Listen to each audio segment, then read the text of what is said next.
वेदात्मकाय वेङ्कटेशाय यन्नामकीर्तनपरः स्वपचोऽपि नूनम् यन्नामकीर्तनपरः स्वपचोऽपि मानं हित्वाखिलं कलिमलं भुवनं पुनाति दग्ध्वा ममाघमखिलं करुणेक्षणेन दृग्गोचरो भवतु मेद्य सदीनबन्धुः।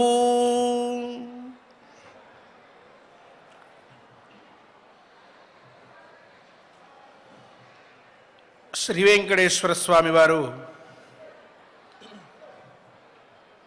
భక్తితో ఆర్తితో విశ్వాసంతో తన దగ్గరికి వచ్చి తన నామకీర్తన తత్పరుడైనటువంటి భక్తుణ్ణి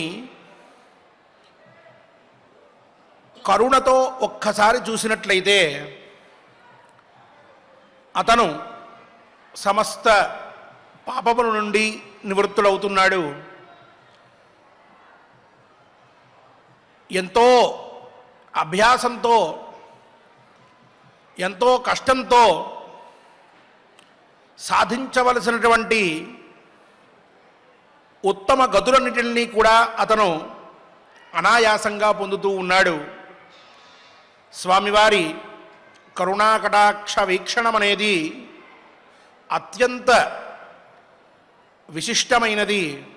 ఎంతోమంది మహర్షులు, యోగులు, సిద్ధులు ఈ తిరుమల క్షేత్రానికి విచ్చేసి ఆ స్వామిని ఎప్పుడు చూద్దామా అని ఎంతో ఉద్వేగంతో ఎదురుచూసి ఆయన దగ్గరికి వెళ్ళి,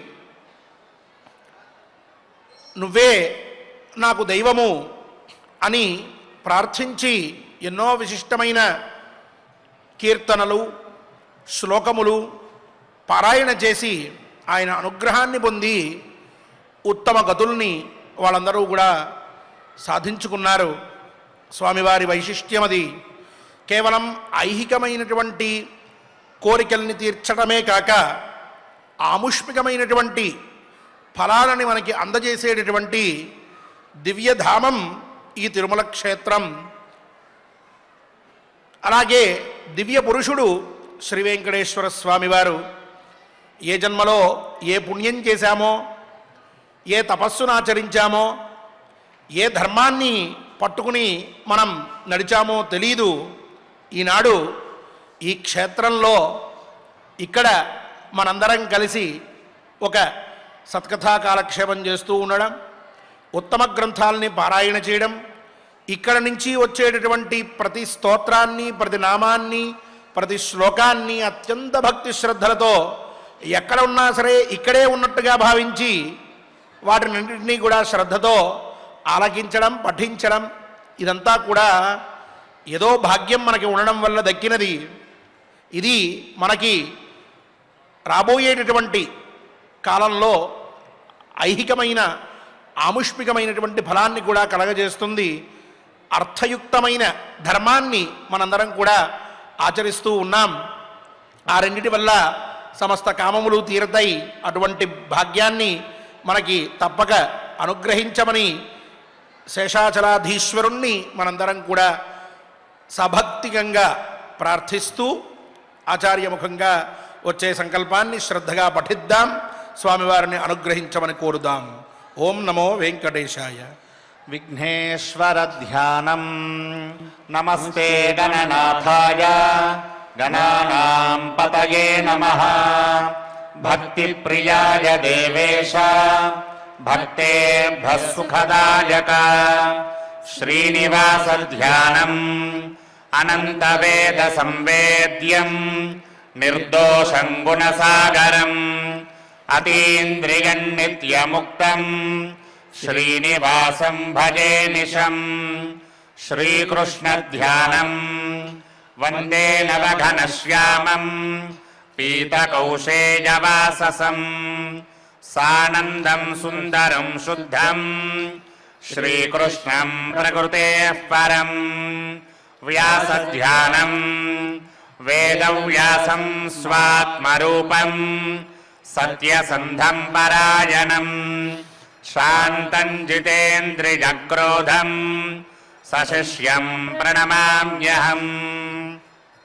అథ సంకల్పః శ్రీమదాదివరాహక్షేత్రే విరాజమానస్య జగద్రక్షణార్థమవతీర్ణస్య శ్రీమదఖిలాండకోటిబ్రహ్మాండనాయకస్య శ్రీవేంకటేశ్వరస్వామినः పరిపూర్ణానుగ్రహేణ సర్వేషాం భక్తజనానాం ఆధివ్యాధినివృత్తిద్వారా ఆయురారోగ్యైశ్వర్యాభివృద్ధ్యర్థం సర్వారిష్టనివృత్తిద్వారా సకలశ్రేయోభివృద్ధ్యర్థం ధర్మార్థకామమోక్షాఖ్య చతుర్విధ పురుషార్థసిద్ధ్యర్థం సమస్త పాపక్షయార్థం శ్రీపరమేశ్వర ప్రీత్యర్థం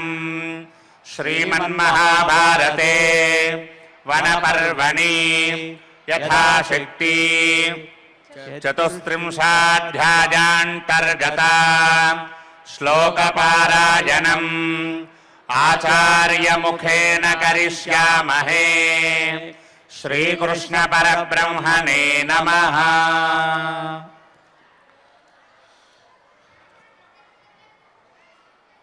నారాయణం నమస్కృత్య నరం చైవ నరోత్తమం దేవీం సరస్వతీం వ్యాసం తతో జయముదీరయేత్. వనే సమాద్వాదశ రాజపుత్ర యథా కామం విదితమచాతశత్రో అథా పరంచ విదితం చరేథాః సర్వైః సహ భ్రాతృభిశ్చత్మగూఢః త్వాం చేత్ శ్రుత్వా తాత తథాచరంతం అవభోత్స్యంతే భరతానాంచరాశ్చ అన్యాంశ్చరేథాః తావతోబ్దాన్ తథా త్వం నిశ్చిత్య తత్ప్రతిజానీహి పార్థ. చరేశ్చేన్నో విదితః కాలమేతం యుక్తో రాజన్ మోహయిత్వా మదీయాన్. బ్రవీమి సత్యం కురు సంసదీహ తవైవ తా భారత పంచనద్యః. వయం చైతత్ భారత సర్వ ఏవ త్వయా జితాః కాలమపాస్య భోగాన్. వసేమ ఇత్యాహ పురా స రాజా మధ్యే కురూణాం సమయోక్తస్తథేతి.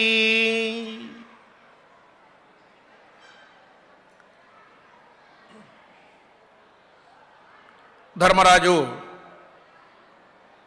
పూర్వం జరిగిన వృత్తాంతాన్ని మళ్ళీ చెప్తూ ఉన్నాడు. ఇక్కడ ఆవేశంలో ఉన్నటువంటి వాడితో ఆవేశంగా మాట్లాడితే అనర్థం జరుగుతుంది అని పూర్వం మనం చెప్పుకున్నాం. కోపంలో ఉన్నప్పుడు మనం తగ్గి మనం చెప్పదలుచుకున్నటువంటి విషయం అవతల వారికి అర్థమయ్యే విధంగా చాలా గంభీరంగా శ్రద్ధగా ఉద్వేగం లేకుండా కఠినమైన పదాలని మాట్లాడకుండా సహనం వహించి శరీరంలో ఏ విధమైన మార్పు రానివ్వకుండా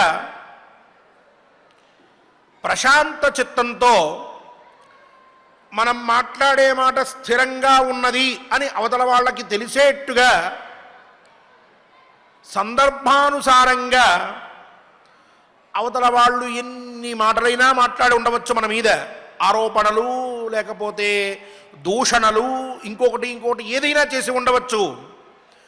ఆ మొత్తంలో ఉన్నటువంటి తాత్పర్యం ఏమిటి అనేది ముందు మనం గ్రహించి ఇలా అనుకుంటున్నావు, కానీ ఒక మాట చెప్తాను, నువ్వు చెప్పింది బాగుంది అయితే అంటూ మొదలుపెట్టి ఆ నిందలు ఆరోపణలు వాటి గురించి పక్కన పెట్టికసేపు అసలు మన అభిప్రాయాన్ని కొండబద్దలు కొట్టినట్లుగా వివరంగా చెప్పేస్తూ కొంత శాంతమైన భావాన్ని మనస్సులో పెట్టుకుని మనం ప్రవర్తించినట్లయితే ఎంతటి ఉగ్రరూపంలో ఉన్నటువంటి వాడైనా, ఎంత కోపంగా మాటలు మాట్లాడుతున్నవాడైనా ముందు తగ్గిపోతాడు. మనం ఏదో చెప్తున్నాం అని వినడానికి ఇష్టపడతాడు. ఆ తర్వాత మన అభిప్రాయాన్ని తన బుద్ధిలోకి తీసుకోవడానికి ప్రయత్నం చేస్తాడు. ఆ తర్వాత తను ఏం మాట్లాడాను అనేది ఆలోచించుకుని అవతల వాళ్ళు ఏం చెప్తున్నారు అనేది కూడా విని రెంటిలో ఉన్నటువంటి తేడా ఏమిటో గ్రహించేటటువంటి స్థితికి వస్తాడు. ఆ తర్వాత సామాన్యంగా ఉంటాడు. అలా అవతల మనిషిలో ఆ స్థితి వచ్చిన తర్వాత ఏదైనా ఒక మాట మనం గట్టిగా అనవలసి వచ్చినప్పుడు, వివాదం జరుగుతూ ఉన్న సందర్భంలో ఇంకొక మాట అని మనం ఆ సందర్భాన్ని అక్కడికి ఆపినట్లయితే బంధాలు నిలబడతాయి, బాంధవ్యాలు నిలబడతాయి, స్నేహాలు నిలబడతాయి, ఆత్మీయతలు ఇంకొన్ని కాలాల పాటు చక్కగా ఉంటాయి, అనుబంధాలు పెరుగుతాయి. అవతలవాడు ఒక మాట అన్నాడు కదా అని నీకు బుద్ధి లేదా అని వాడు అన్నాడు అనుకోండి, ఆ ఒక్క మాటని పట్టుకుని నాకు బుద్ధి లేదంటావా అని యువతలో ఉన్నటువంటి వాడు మాట్లాడడం మొదలు పెడితే ఆ గొడవ తీరుతుందా? ఆ సమస్యకి పరిష్కారం లభిస్తుందా? ఇక పైన వాళ్ళిద్దరూ మళ్ళీ పూర్వం ఉన్నట్టుగా ఉండగలరా?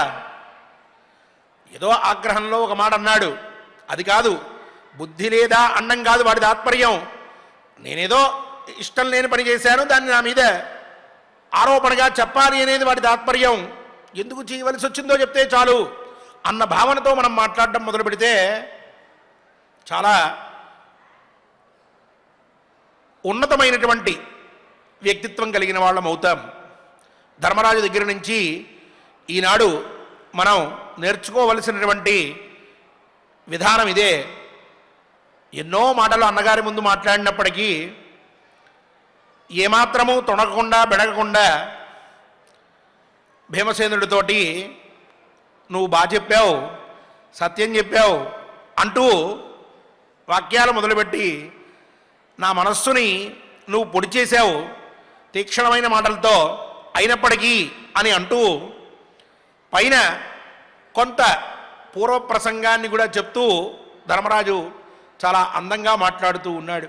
అంటున్నాడు, నాయనా నీకంతా తెలిసిందే, ఆనాడు మనందరం కూడా ద్రౌపది చేత రక్షింపబడిన వాళ్ళమై మన రాజ్యానికి వెళ్ళిన తర్వాత విదురుడు వారు వచ్చారు, మళ్ళీ జూదానికి పిలిచారు, వచ్చాం. కురువృద్ధులందరూ కూడా ఆసీనులై ఉన్నారు తమ తమ స్థానాల్లో. సభంతా కూడా గంభీరంగా ఉన్నది. ఆ సమయంలో వనే సమా ద్వాదశ రాజపుత్ర, ఓ ధర్మరాజా అంటూ దుర్యోధనుడు ఒక మాట మాట్లాడాడు. మనతో ఇలా అన్నాడు, అజాతశత్రువ దుర్యోధనుడు అన్నమాట ధర్మరాజు గురించి. ఎందుకంటే ధర్మరాజుకు ఎవరు శత్రువులు లేరు, ఆ విషయం దుర్యోధనుడికి కూడా తెలుసు. అందుకని దుర్యోధనుడు అంటున్నాడు, రాజపుత్ర అజాతశత్రువ, ఓ ధర్మరాజా 12 సంవత్సరాలు అరణ్యంలో అందరికీ తెలిసేట్లుగా మీ ఇష్టం వచ్చినట్లుగా స్వేచ్ఛగా సంచరించవచ్చు. ఆ పైన 1 సంవత్సరం అజ్ఞాతంగా ఎవ్వరికీ తెలియకుండా మీ 5గురికి తప్ప వేరొక మనిషికి మీరు కనిపించకుండా రహస్యంగా సంచరించాలి. ఇది మన ఒడంబడిక. అథాపరంచ అవిదితం చరేథా సర్వై సహ భ్రాతృభి ఛద్మగూఢ. ఇలా 12 సంవత్సరాలు అరణ్యవాసం, చివరి సంవత్సరం అజ్ఞాతవాసం చేసిన తర్వాత నువ్వు మళ్ళీ ఇక్కడికి రావాలి. ఇక్కడ ఇంకొక చిన్న విశేషం ఉన్నది. తాంచేచ్ఛ్రుత్వా తథాచరంతం అవబోధ్యంతే భరతానాంచరాశ్చ. మన భరతవంశీయులకి సంబంధించిన గూఢచారులు ఎవరెవరైతే ఉన్నారో వీళ్ళు ఈ సంవత్సరం మీరెవరికీ కనిపించకుండా ఉండవలసిన సమయంలో మిమ్మల్ని గుర్తుపట్టినట్లయితే అవబోధ్యంతే భరతానాంచరాశ్చ అన్యాన్ చరేథా తావతోబ్దాన్ తథాత్వం. మళ్ళీ 12 సంవత్సరముల పాటు వనవాసం చేయాల్సిందే, ఇంకో సంవత్సరం పాటు అజ్ఞాతవాసం చేయాల్సిందే. ఇది మనం పెట్టుకోబోయేటటువంటి పందెం. ఇదంతా కూడా తత్ నిశ్చిత్య ప్రతిజానీహి. నువ్వు బాగా ఆలోచించుకుని నిశ్చయించుకున్న తర్వాత ఇక్కడ ప్రతిజ్ఞ చెయ్యవలసినది దుర్యోధనుడు అన్నమాట. ఆ పైన ఇంకో మాట అంటూ ఉన్నాడట. చరేశ్చేన్నో అవిదిత కాలమేతం యుక్తో రాజన్ మోహయిత్వా మదీయానే. ఈ గూఢచారులు ఎవరైతే ఎక్కడున్నారు ఈ పాండవులు అని చెప్పి వెతకడానికి వెళ్ళినప్పుడు ఆ సమయంలో నాకు కానీ అలాగే ఈ గూఢచారులకు కానీ ఎవరికి కనిపించకుండా వాళ్ళందరినీ కూడా మాయ చేసి 1 సంవత్సరం పాటు అజ్ఞాతవాసంలో ఉన్నట్లయితే ఆ తరువాత తవైవతాహ భారత పంచనద్య. పంచనదీ ప్రాంతం ఏదైతే ఉన్నదో దాని మీద అంతా కూడా నీదే అధికారం. ఈ కురుసభలో నేను ఈ ప్రతిజ్ఞ చేస్తున్నాను. ఇది ఇక్కడ విశేషం. మీరు 12 ఏళ్ళు వనవాసం చేయండి, 1 సంవత్సరం అజ్ఞాతవాసం చేయండి. ఈ మొత్తం అయిన తర్వాత మీరు ఎవరికీ కనిపించకుండా 1 సంవత్సర అజ్ఞాతవాసాన్ని కూడా పరిపూర్ణంగా పూర్తి చేసుకుంటే తర్వాత ఇక్కడికి రండి, పంచనదీ ప్రాంతమంతా కూడా మీదే, నేను ఇంతమంది మధ్యలో ఇక్కడ ప్రతిజ్ఞ చేస్తున్నాను అని చెప్పి దుర్యోధనుడు అన్నాడు. అలాగే వయం చైతత్ భారత సర్వ ఏవ త్వయా జితాః కాలమపాస్య భోగానే. ఒకవేళ మేమంతా కూడా ఈ జూదంలో మీ చేతుల్లో ఓడిపోయినట్లయితే అప్పుడు మేం కూడా ఈ రాజభోగాలన్నింటినీ కూడా విడిచిపెట్టేసి వసేమ ఇత్యాహ పురాసరాజ, మేం కూడా అరణ్యవాసము చేస్తాం, అజ్ఞాతవాసం కూడా చేస్తాం.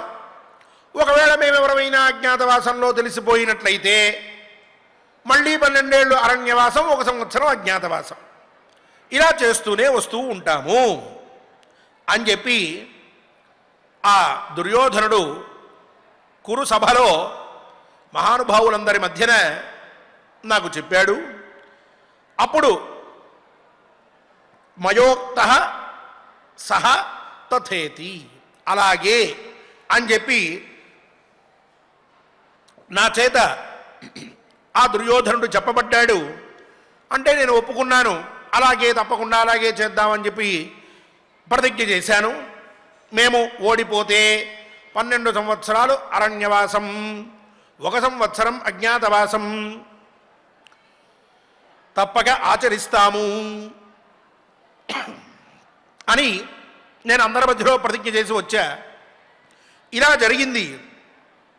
ఆ తర్వాత తత్ర ద్యూతం అభవన్నో జఘన్యం తస్మిన్ జితాః ప్రవ్రజితాశ్చ సర్వే ఇత్థంతు దేశాన్ అనుసంచరామః వనాని కృచ్ఛ్రాణి చ కృచ్ఛ్రరూపాః.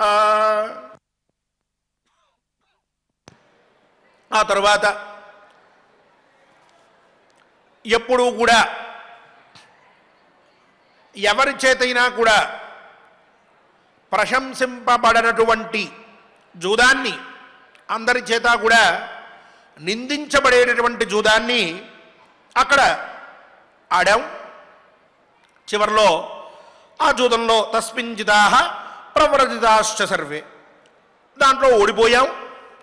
ఓడిన తర్వాత రాజ్యాన్ని విడిచిపెట్టాం, అరణ్యాల్లోకి వచ్చేసాం.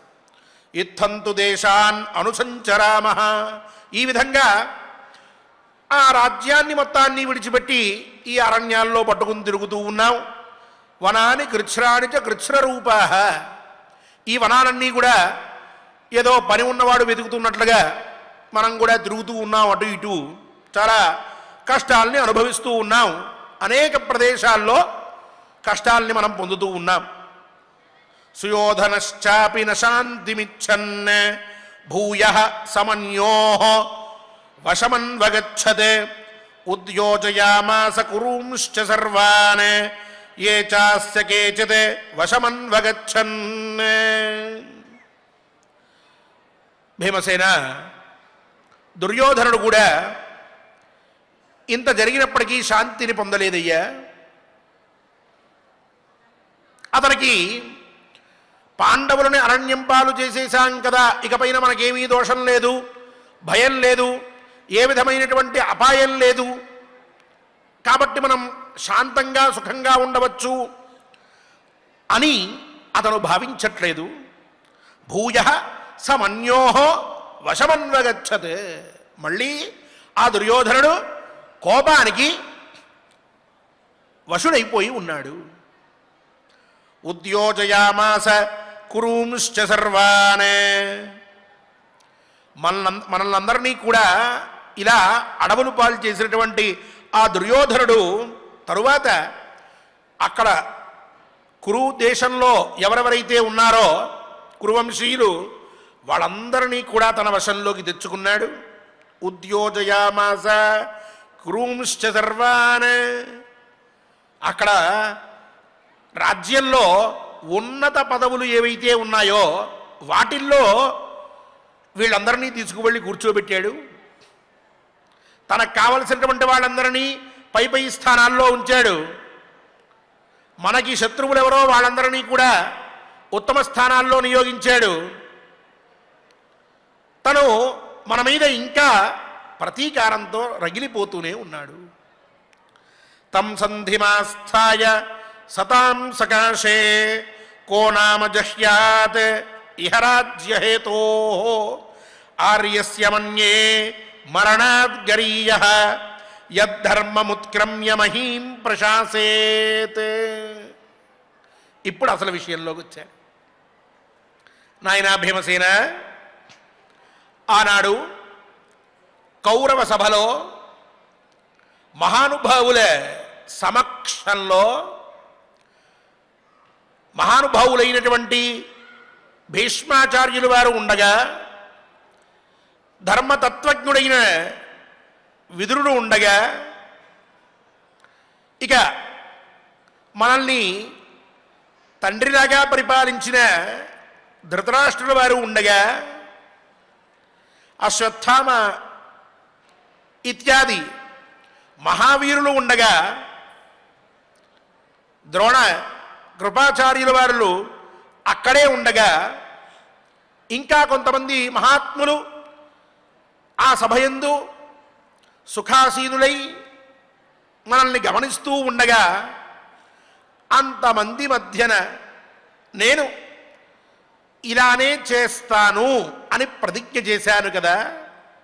తం సంధిమాస్థాయ సతాం సకాశే, చూడండి, అంతటి కురుసభలో కూడా ఈ దుర్యోధనుడు లేక కర్ణుడు, దుశ్శాసనుడు, ఈ శకుని మొదలైనటువంటి దురాత్ములందరూ కూడా అక్కడ ఉన్నప్పటికీ వాళ్ళు ఎంత దుష్టులై ఉన్నారో అంతకంటే దుష్టులైనటువంటి వారు కూడా కొంతమంది ఆ సభలో ఉంటూ ఉండగా, అదే సభలో మహానుభావులు కూడా కూర్చుని ఉన్నారట. ఎంతో గొప్పవారు, ఎంతో విశిష్టమైన జ్ఞానాన్ని పొంది ఉన్నటువంటి వారు చాలా రాజనీతిని తెలిసినటువంటి వారు ఆ సభలో కూర్చుని ఉంటే సతాం సకాశే అటువంటి వారందరి దగ్గర వారందరూ ఉండగా ఒక ప్రతిజ్ఞ చేసినటువంటి వాడు కో నామ జహ్యాత్ ఇహ రాజ్యహేతో, అక్కడ చేసినటువంటి ప్రతిజ్ఞని ఎవడైనా సరే ఇప్పుడు రాజ్యహేతో కేవలం రాజ్యం కావాలి అన్నటువంటి కోరికతో అదొక్కటే లక్ష్యంగా పెట్టుకుని కోనామజహ్యాత్ ఎవరయ్యా ఆ ప్రతిజ్ఞని విడిచిపెడతారు ఆలోచిస్తున్నావా? ఆర్యస్య మన్యే మరణాత్ గరీయః యద్ధర్మముత్క్రమ్య మహీం ప్రశాసేత్. నాయన ధర్మముత్క్రమ్య ధర్మాన్ని అతిక్రమించి మహీం ప్రశాసేత్ ఎవడైతే ఈ రాజ్యాన్ని పరిపాలిస్తాడో వాడు నిజంగా యోగ్యుడైతే ఆర్యస్య తాదృశస్య మరణాత్ గరీయః మరణం కంటే పెద్దదైనటువంటి దోషమవుతుంది అటువంటి పని చేయడం. చచ్చిపోయినా పర్వాలేదేమో కానీ కేవలం రాజ్యం మాత్రమే కావాలి అని చెప్పి కోరుకుని ఈ ధర్మాన్ని విడిచిపెట్టి నలుగురు మధ్యలో చేసినటువంటి దాన్ని తనకు కావలసిన రీతిన తను ఎప్పుడు కావాలంటే అప్పుడు ప్రతిజ్ఞని అతిక్రమించి రాజ్యం పొందినా లేక అటువంటి ప్రయత్నం చేసినా చావు కంటే కూడా దారుణమైనటువంటి స్థితి కలుగుతుంది. దానికంటే చనిపోవడం మంచిది.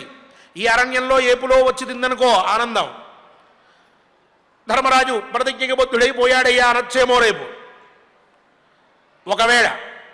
కానీ ఇలా ఉండి బలముంది కదా అని అనుకుని నలుగురి మధ్యలో చేసిన ప్రతిజ్ఞని విడిచిపెట్టి ఇప్పటికిప్పుడు వెళ్ళి నేను రాజ్యాన్ని పొందాలి అన్న కాంక్షతో యుద్ధం మొదలుపెట్టి నేను రాజ్యాన్ని తిరిగి తీసుకుంటే ఆ తరువాత అది మరణంతో సమానమవుతుంది తప్ప ఏమీ గొప్పది కాదయ్యా భీమసేన అని చెప్పి ఆ పైన ఒక అద్భుతమైన మాట మాట్లాడుతున్నాడు. తదైవ చేత్ వీర కర్మ గరిష్యః యదా ద్యూతే పరిఘంపర్యమృక్షః బాహూదిధక్షన్ వారితః ఫాల్గుణేన కిం దుష్కృతం భీమ తదా భవిష్యతే ప్రాగేవ చైవం సమయక్రియాయాః కిం నాబ్రవీః పౌరుషమావిదానః ప్రాప్తం తు కాలం త్వభిపత్య పశ్చాత్ కిం మాం ఇదానీం అతివేలమాత్థ భూయోపి దుఃఖం మమ భీమసేన దూయే విషస్యేవ రసం హి పీత్వా యద్యాజ్ఞసేనీం పరిక్లిశ్యమానాం సందృశ్య తత్క్షాంతమితి స్మ భీమ నత్వత్యశక్యం భరత ప్రవీర కృత్వా యదుక్తం కురు వీర మధ్యే కాలం ప్రతీక్షస్వ సుఖోదయస్య పంక్తిం ఫలానామివ బీజవాపః అంటున్నాడు. తదైవ చేద్వీర కర్మాకరిష్యః బాహూ దిధక్షన్ వారితః ఫాల్గుణేన. నాయన జూదం సమయంలో నువ్వు నీ మాటలతోటి నన్ను ఇబ్బంది పెట్టాలనుకున్నావు. ఈ సమయంలో జూదం గురించి మాట్లాడుతూ అలా అయితే మరి నా బాహువుల్ని నువ్వు తగలబెట్టేద్దాం అని అనుకున్నప్పుడు బాగా గుర్తుంచుకోవాలి ఈ విషయం. రేపు దీని గురించి చక్కగా మనం వ్యాఖ్యానించుకుందాం. చాలా ముఖ్యమైనటువంటి విషయం ఇది. భీమసేనుల వారిని నిందించేటటువంటి విషయాల్లో కొంతమంది భారతాన్ని సరిగ్గా అర్థం చేసుకోక ఇదొక మాట లేవనెత్తుతూ ఉంటారు. పాండవుల మధ్య అనైతికత ఉన్నది అని చెప్పడానికి ఇదొక మాటను తీసుకొస్తూ ఉంటారు. చాలా వివాదాత్మకమైనటువంటి సన్నివేశం ఇది. ఈ మాట మనకి ఇతఃపూర్వం సభాపర్వలో ఓ దగ్గర వచ్చింది. ఇప్పుడు అరణ్య పర్వలో సాక్షాత్తు ధర్మరాజు చెప్తూ ఉన్నాడు. ఆ విచారం విశిష్టమైనది. రేపటి రోజున సమయానుకూలంగా మనం దాని గురించి విచారిద్దాం. నువ్వు నన్ను ఇబ్బంది పెడదామని అనుకున్నప్పుడు జూదం సమయంలో, లేక కొంతమంది అంటూ ఉన్నట్లుగా నా చేతుల్ని తగలబెట్టేద్దాం అని అనుకుంటున్నప్పుడు అర్జునుడు నిన్ను వారించాడు. అలాగే ద్రౌపదీదేవిని వాళ్ళు అక్కడ నానా మాటలు అంటూ ఉంటే ఆ పైన కూడా ఈ మాటలు మనల్ని ఎందుకు పనికిరాని వాళ్ళు అని చెప్పి అంటూ ఉంటే బాగా ఆవేశం వచ్చి పక్కనే గద ఉంటే దాన్ని తీసుకుని ఇప్పటికిప్పుడు వీళ్ళందరినీ కూడా మట్టి గరిపిచ్చేద్దాం అనేటువంటి ఉద్దేశ్యంలో నువ్వు శక్తినంతటినీ కూడా తీసుకుని నీ చెయ్యి తీసుకుని నీ గద మీద వేసి అప్పటికప్పుడు ఆ గదాయుద్ధాన్ని ఆ సభామధ్యమునే చేద్దామని ఉద్యమించిన సమయంలో అర్జునుడు నిన్ను ఆపి ఉన్నాడు. ఆగు అని అన్నాడు. కానీ ఒక్కడు గుర్తుపెట్టుకో, ఆ సమయంలో నువ్వు ఆ పని చేసినట్లయితే కిం దుష్కృతం భీమ తదా భవిష్యత్, నువ్వు అదే ఆలోచనతోటి ముందు గురికి వాళ్ళతోటి గొడవ పెట్టుకోదలుచుకున్నట్లయితే ఎంతటి అనర్థం జరిగి ఉందేదో నీకు తెలుసా? ఇప్పుడు అనర్థంలో ఉన్నావంటున్నావు నువ్వు. ఆనాడు జరిగేటటువంటి అనర్థాన్ని నువ్వు ఊహించగలిగావా? ఎంత ఘోరం జరిగేది. సరే వదిలిపెట్టేసేసేపు. ఇప్పుడు ప్రాగేవ చైవం సమయక్రియాయా కిం నాబ్రవీః పౌరుషమావిదాన. దుర్యోధనుడు సభామధ్యమున మనందరికీ కూడా ఈ మాటలు చెప్పాడు. నేను విన్నానుగా, నాతో పాటు నువ్వు కూడా విన్నావుగా. ఈ రకంగా మనం ఒక పందెం వేసుకుందామని అన్నాడుగా. అలా వేసుకున్న తర్వాత దీనికి ఒప్పుకున్నట్లయితే ప్రతిజ్ఞ చెయ్యాలి అని ఆ దుర్యోధనుడు చెప్పాడుగా. నేను విన్నాను, నువ్వు కూడా విన్నావు. కిం నాబ్రవీహి, ఏ మరి నేను ప్రతిజ్ఞ చేయడానికి ముందరే అన్నయ్య గారు ఒక క్షణం ఇదేదో తేడాగా ఉన్నది. 12 ఏళ్ళు అంటున్నాడు, 1 సంవత్సరం అంటున్నాడు. ఒకవేళ సంవత్సరంలో దొరికినట్లయితే మళ్ళీ 12 ఏళ్ళు అంటున్నాడు. ఏదో చేస్తున్నాడు దుర్యోధనుడు, సామాన్యుడు కాదు. ఇప్పుడే మనం ఓడిపోయి ఉన్నాం, ఇందాక ఏదో జాగ్రత్తగా గెలిచాం మొన్నటి రోజున. ఈనాడు ఇప్పుడు మళ్ళీ ఒప్పుకున్నట్లయితే చాలా ప్రమాదంలో పడతాం. ఆలోచించలేనే? ఏ అప్పుడు మాత్రం అలా ఆగిపోయావు? ఇప్పుడు వచ్చి ధర్మం, అర్థం, కామం, ఏదో ధర్మయుక్తమైన అర్థం, అర్థయుక్తమైన కామం, ధర్మార్థాల వల్ల కామం, కామాన్ని మాత్రమే ఆలోచించకూడదు. శత్రువు అయినటువంటి వాడైనా సరే చీల్చి చండాడాలి, వాడి గురించి మనం ఆలోచించాలి. నలుగురు మనల్ని పట్టుకుని ఏదైనా చేయవచ్చు, రేపు పరిచంద్రుడు మన మాట వినకపోవచ్చు. అందుకని మనం బాగా ఆలోచించి నిర్ణయాలు చేయాలి. బాగుంది, ఇవన్నీ నేను చెప్తా ఇప్పుడు అరణ్యంలో కూర్చుని. ఆనాడే ఏం చేశా నేనంటే, ఏదో పోని నలుగురు పిలిచారు, పెద్దలు పిలిచారు, మహానుభావులంతా ఉన్నారు, అందరి మధ్యలో వాడు ప్రతిజ్ఞ చేస్తున్నాడు.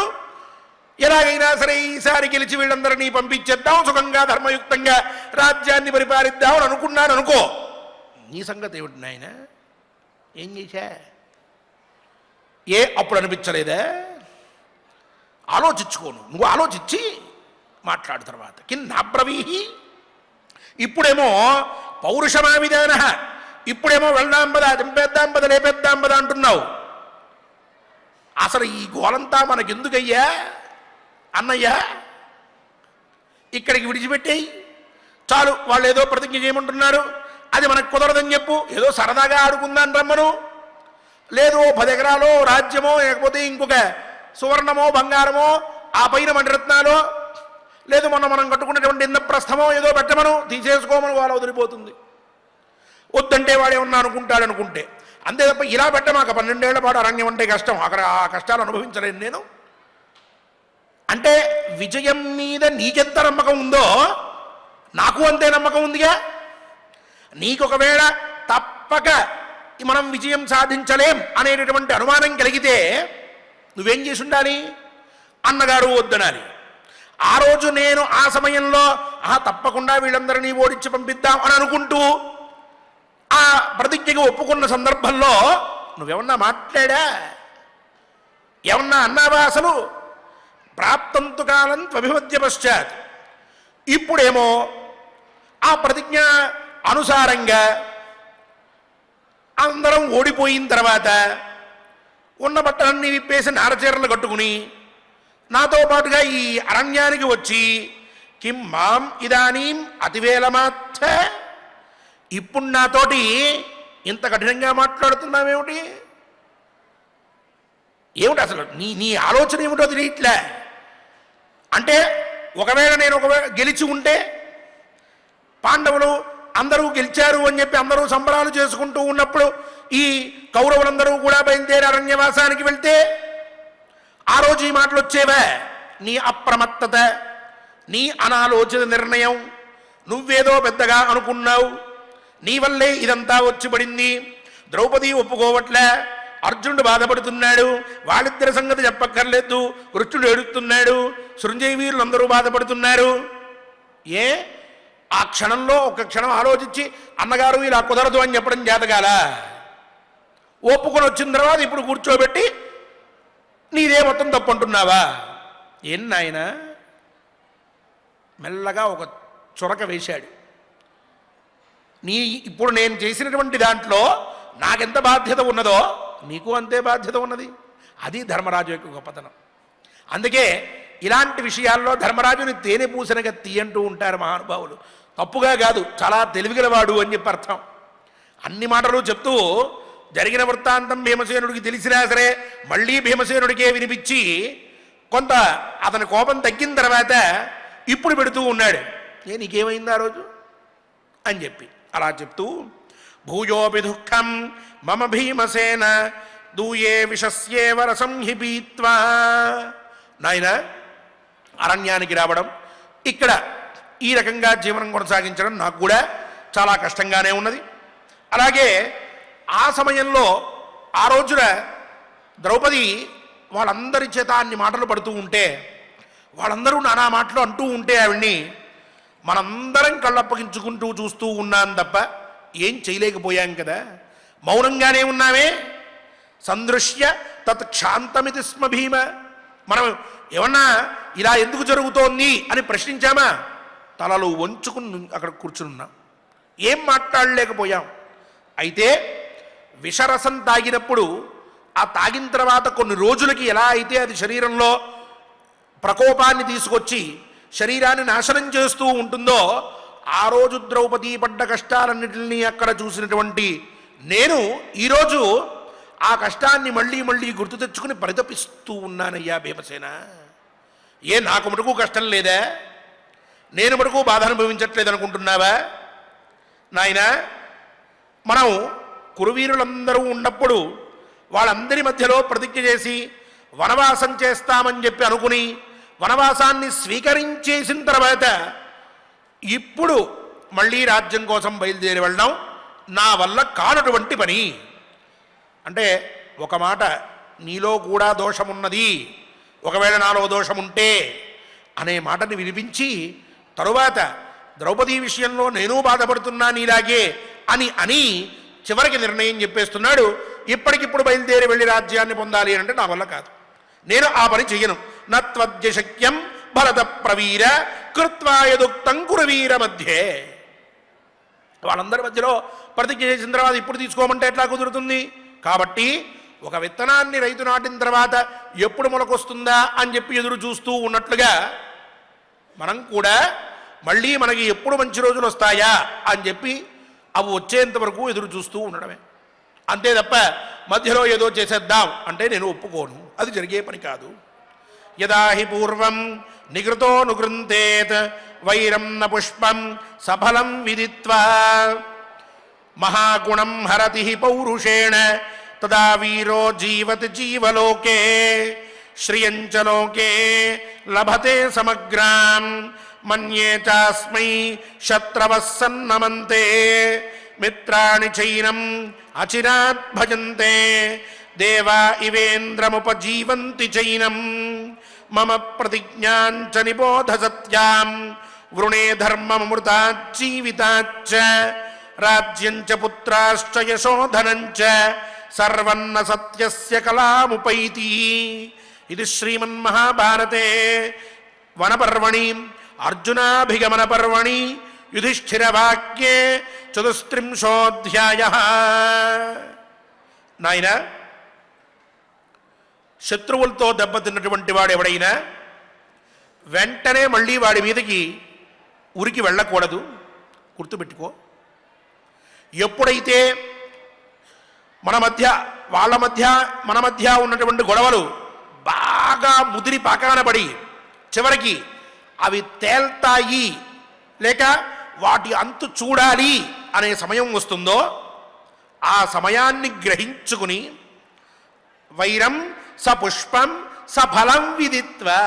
ఈ వైరం ఇక ఇప్పుడు ఈరోజు ఇంత వైరం కలిగింది కాబట్టి ఇక పైన నేను ఏదైనా పని చేసినట్లయితే ఈ గొడవల్లో అటో ఇటో తేలిపోతుంది, ముఖ్యంగా నాకు అనుకూలంగా ఉన్నది, ఈ సమయంలోనే నేను చేయాలనుకున్న పని చెయ్యాలి అని గ్రహించుకున్నటువంటి వాడు అంతవరకు ఓపిక పడుతూ ఆ తరువాత తన పౌరుషాన్ని ఉపయోగించి వైరాన్ని సమూలంగా నాశనం చెయ్యాలి. ఇది పద్ధతి. అంతే తప్ప ఇప్పుడు అనిపించింది కదా అని చెప్పి బయలుదేరి వెళ్ళిపోవడం, యుద్ధం అనేసేయడం ఏమున్నాయని మన దగ్గర, ఏం జరుగుతోందని. పైగా ఎవరైతే ఇలా సమయాన్ని చూసి శత్రువు మీదకి వెళ్తాడో అటువంటి వాడే సంపదల్ని పొందుతాడు. అలాంటి వాడే ఈ లోకంలో సుఖంగా జీవిస్తూ ఉంటాడు. నాయన, శ్రియంచలోకే లభతే సమగ్రం. అటువంటి వాడే సంపూర్ణమైన సంపదను కూడా పొందుతూ ఉంటాడు. అవతల పక్షం వాడు అసలు ఏం ఆలోచిస్తున్నాడో తెలియట్లే. 12 ఏళ్లలోనే మనల్ని పరలోకానికి పంపిద్దామనుకుంటున్నాడా? 13వ సంవత్సరంలో ఎక్కడున్నా సరే భూలోకాన్ని మొత్తాన్ని జల్లెడ పట్టి మనల్ని వెతికి మళ్ళీ మనల్ని వెనక్కి పంపిద్దామని అనుకుంటున్నాడా? లేక మనం వెళ్ళిన తర్వాత నా కింద మీరు బ్రతకండి అని అందాం అనుకుంటున్నాడా? మనం వెళ్ళిన తర్వాత మనకు ఇవ్వాల్సింది ఇచ్చేస్తాడా? లేక ఇవ్వక వేధిస్తాడా? లేక మనం కనిపించిన తర్వాత మనల్ని సంహరిస్తాడా? ఇవేవి కూడా ఇంతవరకు తెలియకపోతే ఇంకా మనం రాజ్యం విడిచి బయటకు వచ్చి కొంత సమయం కూడా గడవకుండా ఉన్నప్పుడు మళ్ళీ యుద్ధం అని చెప్పి వెళ్తే అవతలవాడు ఎంత బలంతో ఉన్నాడో, ఎంత బలాన్ని వెనకాల పెట్టుకుని బలగంతో విర్రవీగుతున్నాడో ఏం తెలుసుకోకుండా యుద్ధం మొదలుపెట్టి ఎక్కడికి పోదామని చెప్పి అనుకుంటున్నావు? ఏం జరుగుతుందని అనుకుంటున్నావు? వాడు అలా చేసేవాడు సంపూర్ణ సంపదని పొందలేడు.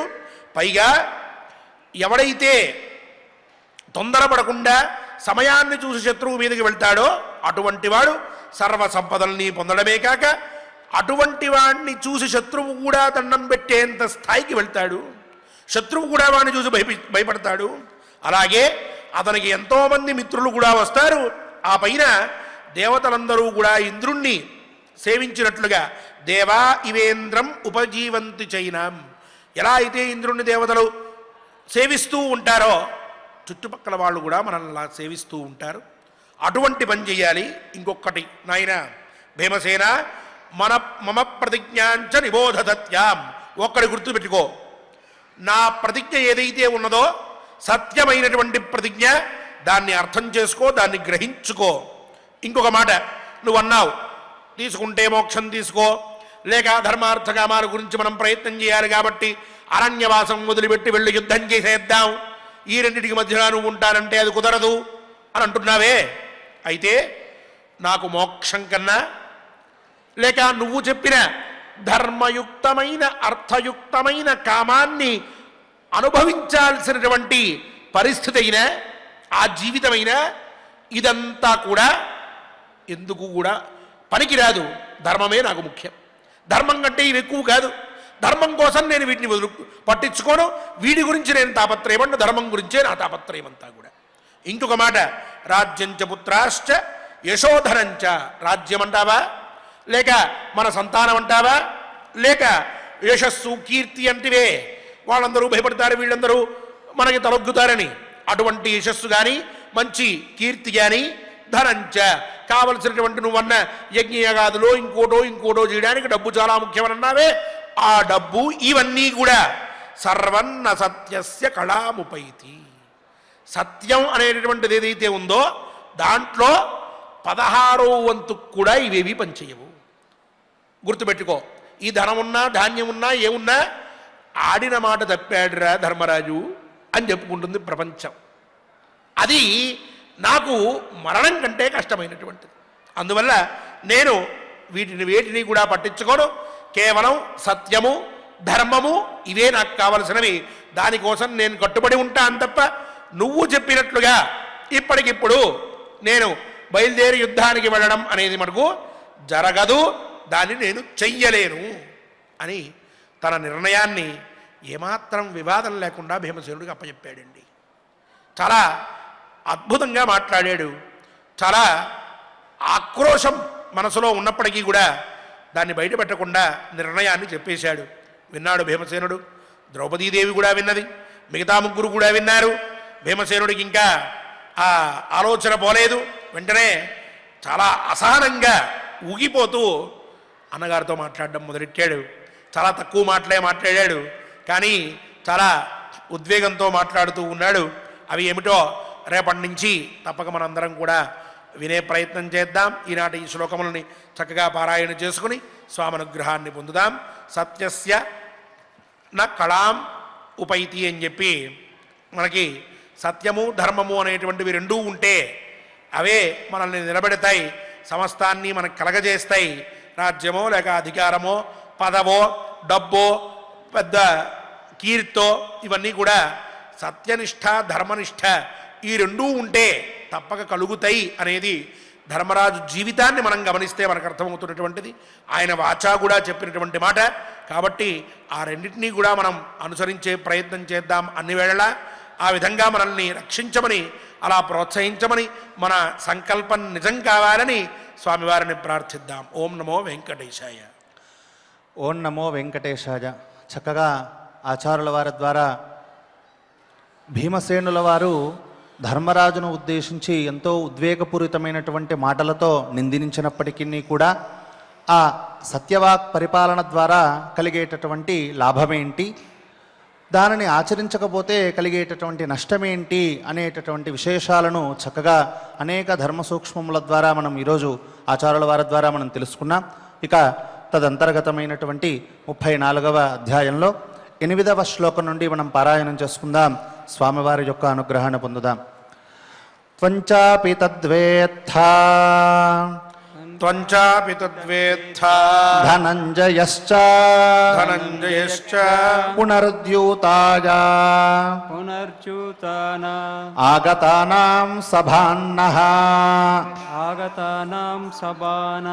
యన్మా బ్రవీత్ ధృతరాష్ట్రస్య పుత్రః ఏకగ్లహార్థం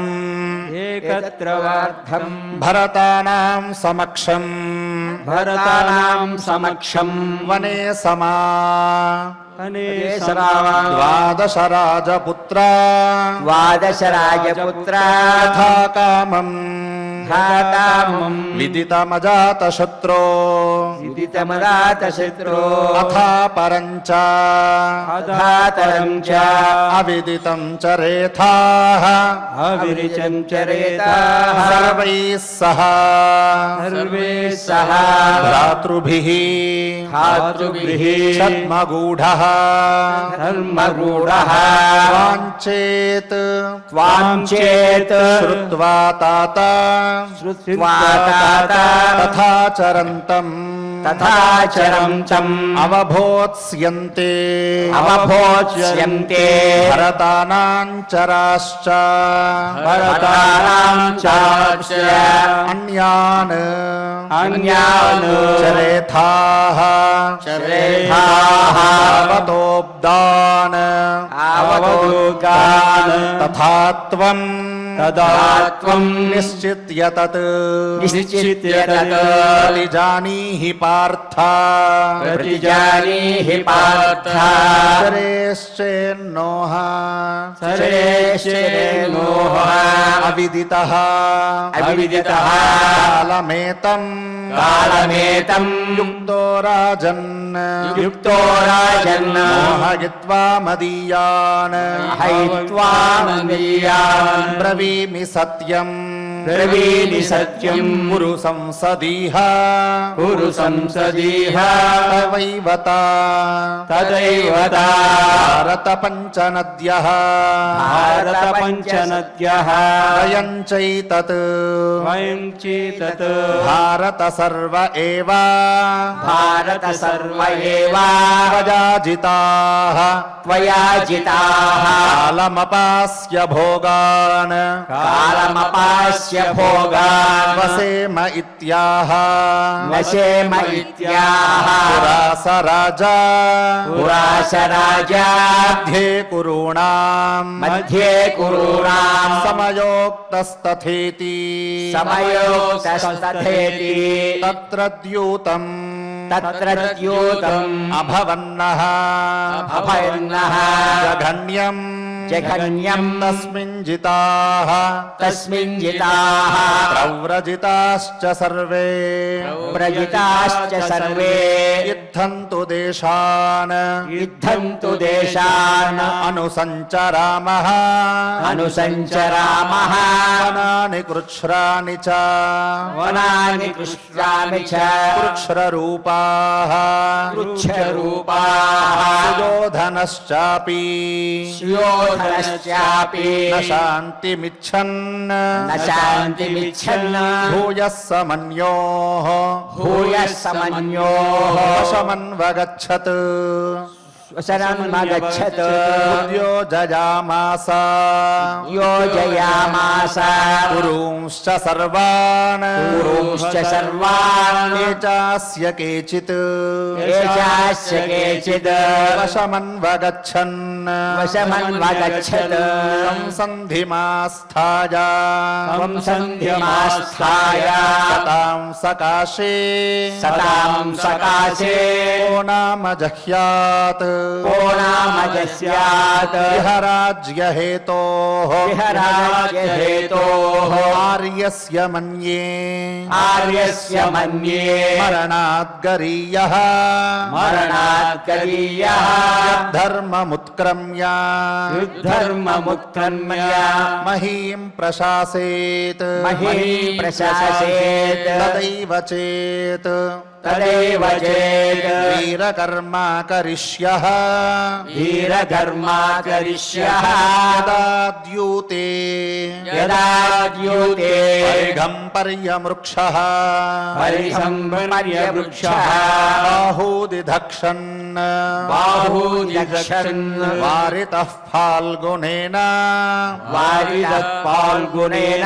किं दुष्कृतम् किं दुष्कृतम् भीम तदा भविष्यत् भीमतदा भविष्यत् प्रागेव चैवम् प्रागेव चैवम् समयक्रियायाः समयक्रियायाः नाब्रवीः किं नाब्रवीः पौरुषमाविदानः पौरुषमाविदानः प्राप्तं तु कालम् प्राप्तं तु कालम् त्वभिपद्य पश्चात् त्वभिपद्य पश्चात् किं मामिदानीम् किं मामिदानीम् अतिवेलमात्था मतिवेलमार्था भूयोऽपि दुःखम् भूयोऽपि दुःखम् मम भीमसेन मम भीमसेन दूये विषस्य दूये विषस्य एव रसं हि पीत्वा एव रसं हित्वा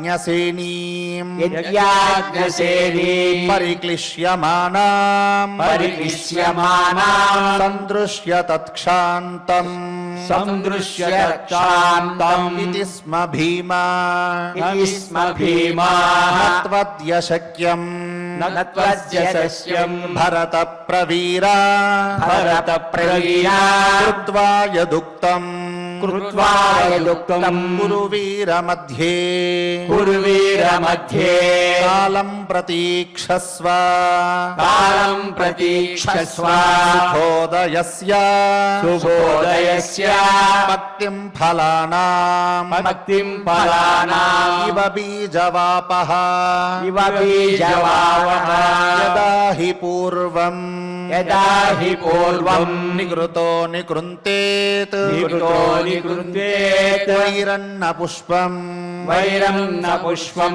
సఫలం విదిత్వా సఫలం విదిత్వా మహాగుణం మహాగుణం హరతి హరతి పౌరుషేణ హరతి పౌరుషేణ తదా వీరః తదా వీరః జీవతి జీవలోకే జీవతి జీవలోకే శ్రియం చ లోకే శ్రియం చ లోకే లభతే సమగ్రాం లభతే సమగ్రాం మన్యే చాస్మై మన్యే చాస్మై శత్రవః శత్రవః సన్నమంతే సన్మమంతే మిత్రాణి చైనం మిత్రాణి చైనం అచిరాత్ భజంతే మచిరాత్ భజంతే దేవా ఇవేంద్రం దేవాదివేంద్రం ఉపజీవంతి చైనం ఉపజీవంతి చైనం మమ ప్రతిజ్ఞాం చ మమ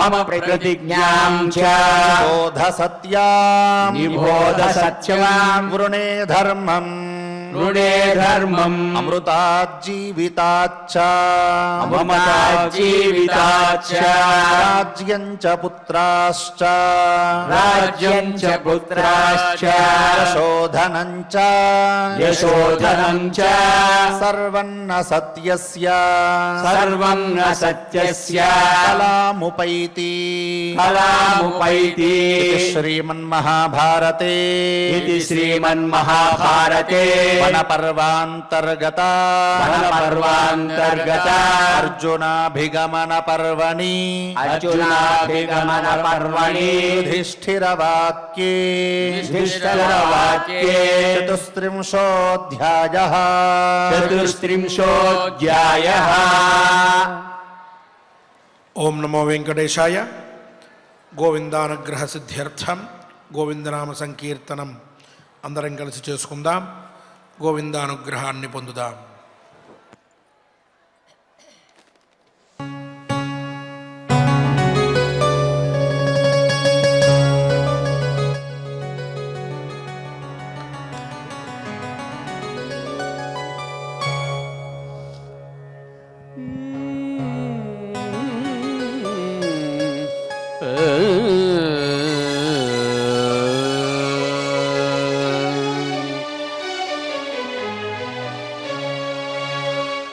శ్రీ శ్రీనివాస గోవింద శ్రీ వెంకటేశ గోవింద భక్తవత్సల గోవింద భాగవత ప్రియ గోవింద నిత్య నిర్మల గోవింద నీలమేఘ శ్యామ గోవింద పురాణ పురుష గోవింద పుండరీకాక్ష గోవింద నందనందన గోవింద నవనీత చోర గోవింద పశుపాలక శ్రీ గోవింద పాప విమోచన గోవింద దుష్ట సంహార గోవింద దురిత నివారణ గోవింద శిష్ట పరిపాలక గోవింద కష్ట నివారణ గోవింద గోవింద హరి గోవింద గోకుల నందన గోవింద గోవింద హరి గోవింద గోకుల నందన గోవింద.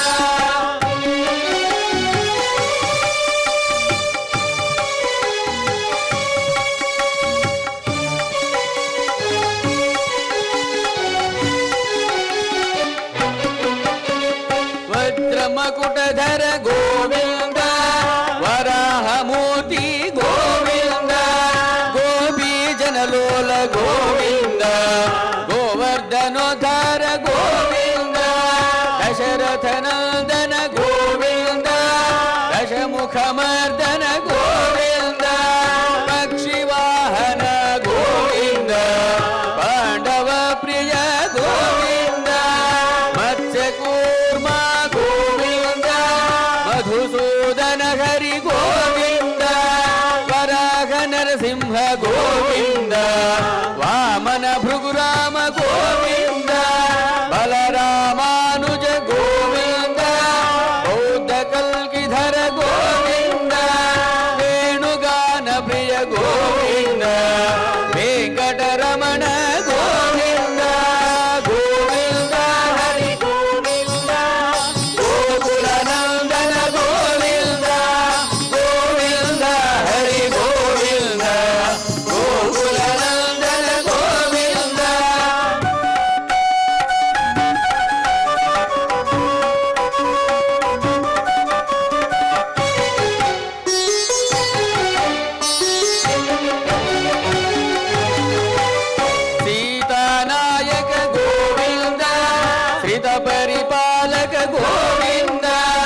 दरिद्र जन पोषक गोविंद धर्म संस्थापक गोविंद अनाथ रक्षक गोविंद आपद बांधव गोविंद शरणागत वत्सल गोविंद करुणा सागर गोविंद कमल दलाक्ष गोविंद कामित फलद गोविंद पाप विनाशक गोविंद पाहि मुरारे गोविंद श्री मुद्रांकित गोविंद श्रीवत्सांकित गोविंद धरणी नायक गोविंद दिनकर तेज गोविंद गोविंद हरि गोविंद गोकुल नंदन गोविंद गोविंद हरि गोविंद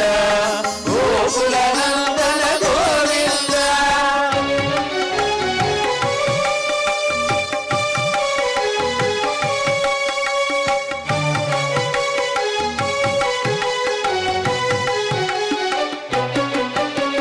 पद्मावती प्रिय गोविंद प्रसन्न मूर्ति गोविंद अभयहस्त गोविंद अक्षय वरद गोविंद शंख चक्रधर गोविंद जगदाधर गोविंद प्रजाधिरस्त गोविंद विरोधि मर्दन गोविंद सालग्रामधर गोविंद सहस्रनाम गोविंद लक्ष्मी वल्लभ गोविंद लक्ष्मणाग्रज गोविंद कस्तूरि तिलक गोविंद कांचनांबधर गोविंद गरुड़ वाहन गोविंद गजराज रक्षक गोविंद गोविंद हरि गोविंद गोकुल नंदन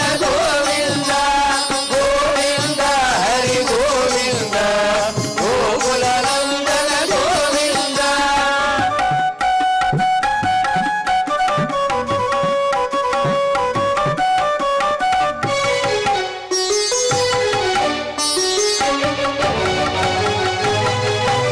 वानर सेवित गोविंद वारधि बंधन गोविंद सप्तगिरीश गोविंद एक स्वरूप गोविंद श्रीराम कृष्ण गोविंद रघुकुल नंदन गोविंद प्रत्यक्ष देवा गोविंद परम दयाकर गोविंद वज्र मकुटधर गोविंद जयंती माल गोविंद वटिका सुलवाड गोविंद वसुदेव तनय गोविंद बिल्वपत्रार्चित गोविंद भिक्षुक संस्तुत गोविंद श्रीभूम रूप गोविंद शिवकेशव मूर्ति गोविंद गोविंद हरि गोविंद गोकुल नंदन गोविंद गोविंद हरि गोविंद गोकुल नंदन गोविंद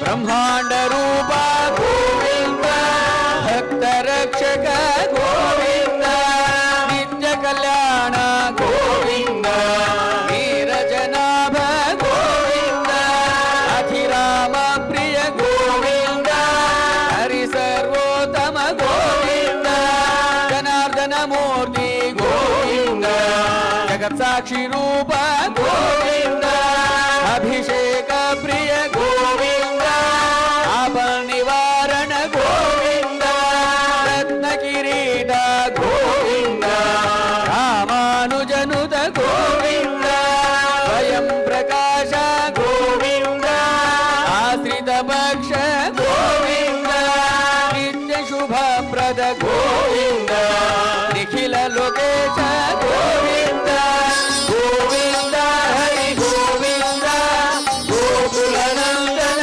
गोविंद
ఓం నమో వెంకటేశాయ.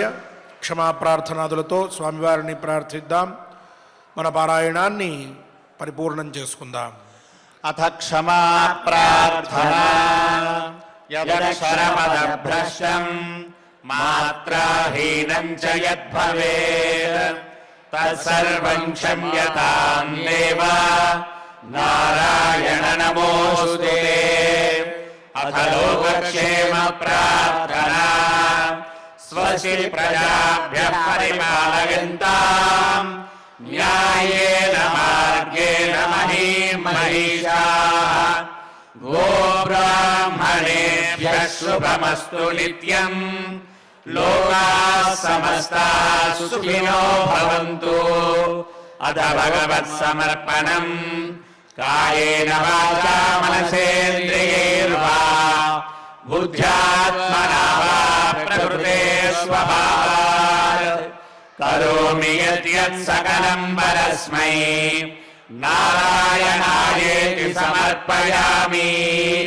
అథ మంగళం శ్రేయః కాంతాయ కళ్యాణ నిధయే నిధయేర్థినాం శ్రీవేంకట నివాసాయ శ్రీనివాసాయ మంగళం.